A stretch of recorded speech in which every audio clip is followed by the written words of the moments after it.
ideals that simply refused to die.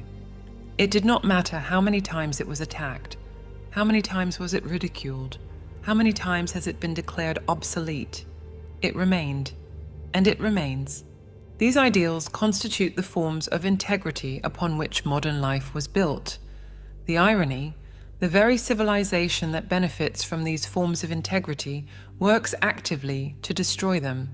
There is a reason for this. Integrity frequently interferes with selfishness. It interferes with the freedom to do exactly what one desires, when one desires, and how one desires. And humanity has fought desperately to conquer physical freedom. Wars were fought for it.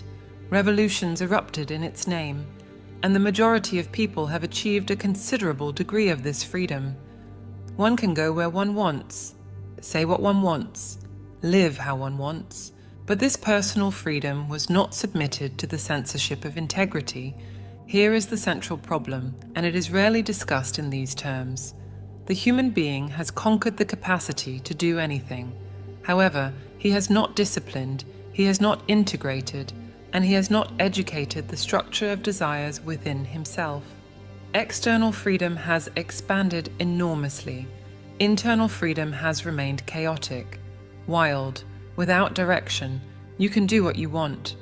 But do you know what you should want? This question bothers us because it exposes a gap, a structural flaw in the contemporary project of life. Modern civilization has produced individuals who are free to act, but who are slaves to their own impulses, free to choose but unable to discern what is worth choosing, free to seek satisfaction but perpetually dissatisfied. Unexamined desire governs, and where unexamined desire governs, chaos installs itself. Not the visible chaos of burning streets or collapsing systems, although that also comes eventually. But first comes the internal chaos, the agitation that does not cease, the persistent sensation that something is wrong, even when everything seems to be right, the inability to find peace, even in favorable circumstances.